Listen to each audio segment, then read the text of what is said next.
Olá, tudo bem? Seja bem-vindo à Rede Capital de Comunicação com o programa Varela Torres, o seu momento jurídico. Hoje temos um tema muito especial. Vamos bater um papo sobre o julgamento da Boate Kiss. E para isso, está faltando ao nosso programa o Dr. Jonas, ele que é especialista aqui em direito penal, já participou de diversos tribunais dos júris aí durante as suas andanças aí em todo o Brasil. Doutor Jonas, que prazer poder estar aqui conosco, mais uma vez, né, no nosso programa, para poder discutir sempre temas polêmicos, né? Olá, doutor Flávio. Olá a todos os espectadores deste programa. É um imenso prazer poder voltar justamente no último programa do ano, né, doutor Flávio? Muito me honra essa oportunidade de estar aqui com você nesse dia de hoje. Na verdade, a gente está no penúltimo programa do ano, né? A gente está aqui numa semana festiva, semana do Natal, né? Tô até com a gravata aqui, olha, em homenagem à semana do Natal, né? E eu me tomei a liberdade de vir totalmente despojado por ser semana do Natal, semana de alegria. Excesso forense, né? Graças a Deus chegou. Mas para o criminalista não existe isso. Existe não, né? Existe. Jonas, vamos fazer uma abertura aqui, né? Antes da gente poder trazer os detalhes aí sobre o julgamento lá do caso da Boate Kiss. A gente sabe que está lá no período do julgamento, né, tribunal do júri. Mas o que é que vem a ser esse tribunal do júri? Flávio, então, o tribunal do júri, se eu for falar de forma técnica, eu vou dizer que é um momento separado, é um momento que o judiciário separa para fazer o julgamento de alguns casos. É uma extensão do poder judiciário para julgar algum tipo de caso que envolva crimes dolosos contra a vida.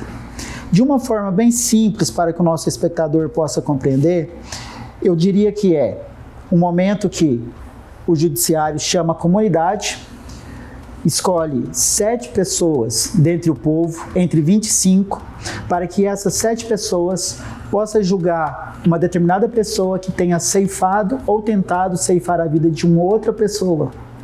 Assim, eu conceituo para você o que é o tribunal do júri, de uma forma bem simples, bem específica. E quando se iniciou aí o júri? Então, doutor Flávio, consegui dar um fundo histórico para quando se iniciou o júri, até temerário eu colocar algum tipo de data que não esteja documentado, porque nós encontramos dentro das escrituras sagradas, por exemplo, casos aos quais nós podemos observar que temos casos na escritura sagrada nos quais nós podemos observar que tem resquício de um tribunal do júri. Mas, de fato, de fundo histórico, nós encontramos em 1123, na Inglaterra, no Concílio de Latrão, o primeiro resquício do que seja um tribunal do júri para a humanidade. Chegando, então, em território nacional, em solo brasileiro, em 1822, no Brasil República, nós também vamos conseguir encontrar o primeiro tribunal do júri instituído dentro do nosso território nacional. Então, eu fico com essas duas datas para você.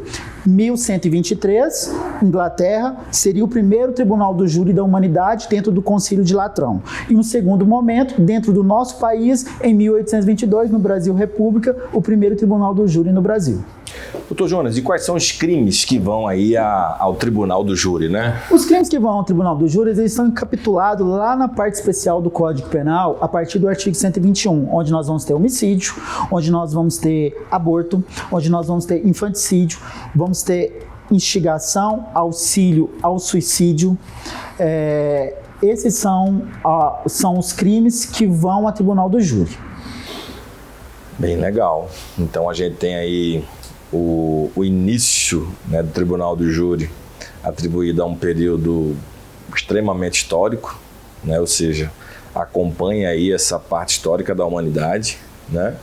A gente tem crimes aí específicos, ou possamos assim dizer, crimes que são contra a vida da pessoa, que vão ser julgados também por pessoas, né?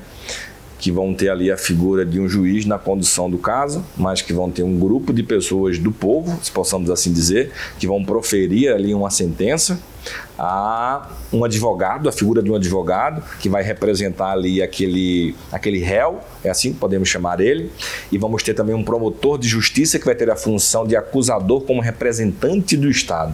Ou seja, toda essa cadeia aí de eventos aí para poder chegar a um veredito. Muito interessante. Sim. Me permita fazer uma pequena observação nessa questão. O que ocorre? Essas 7 pessoas que elas vão julgar, ela vai ter a capacidade de julgar, mas a capacidade de dosar a pena, ela fica para o juiz, ou seja, o Estado vai fazer esse papel, essa função de dosar a pena.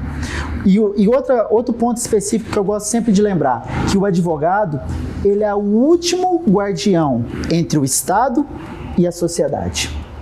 Ele é a última camada que existe de separação entre o Estado acusador e a sociedade, entre o cidadão. Bem legal.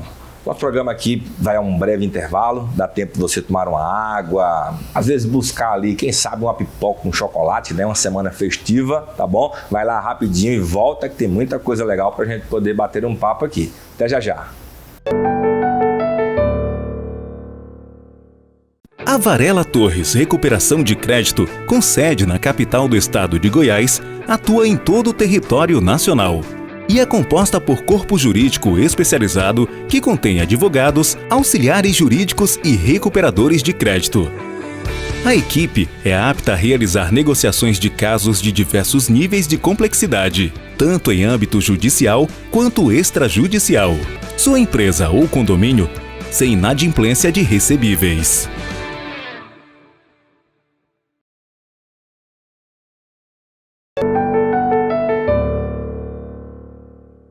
Olá, estamos de volta com o programa Varela Torres, o seu momento jurídico. Estamos batendo um papo aqui sobre tribunal de júri, em específico sobre o julgamento lá da Boate Kiss. Doutor Jonas, você já fez algum tribunal do júri? E se sim, né?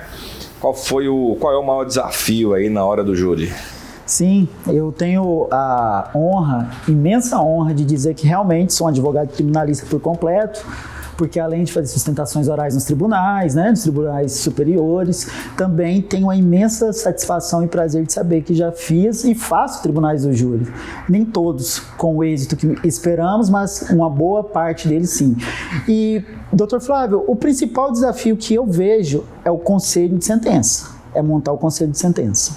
Porque você vai ter aí diversas características, pessoas que jamais você conheceu, que você viu na sua vida e que por aproximadamente 15 a 20 minutos você vai ter que escolher 7 para poder formar o seu conselho de sentença e conseguir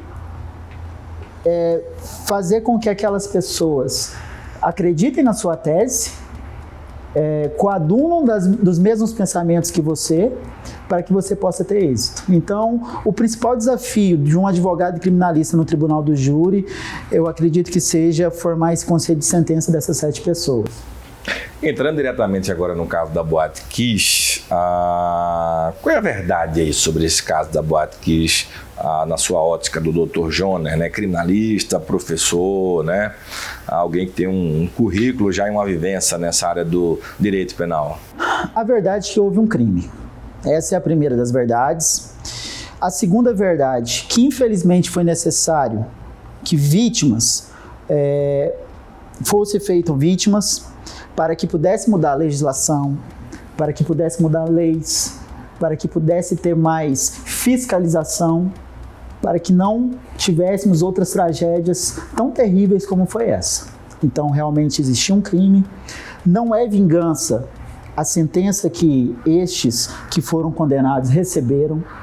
Não, eles estão sendo apenas proporcional àquilo que eles cometeram. Então, a verdade é essa, houve um crime. A gente tem visto muito aí que a mídia, né, tem falado sobre dolo eventual, está aí na sentença dos acusados aí da Boate Kiss. O que vem a ser o dolo e, em especial, o dolo eventual?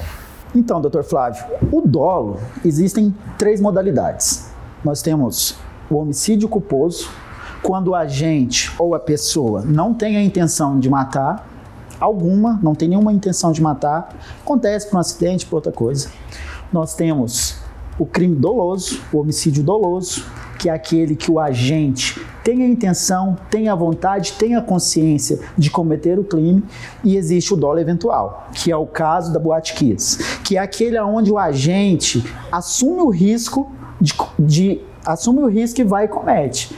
Um exemplo, você se embriaga, entra no seu carro e acaba atropelando uma pessoa, ceifando sua vida, machucando aquela pessoa.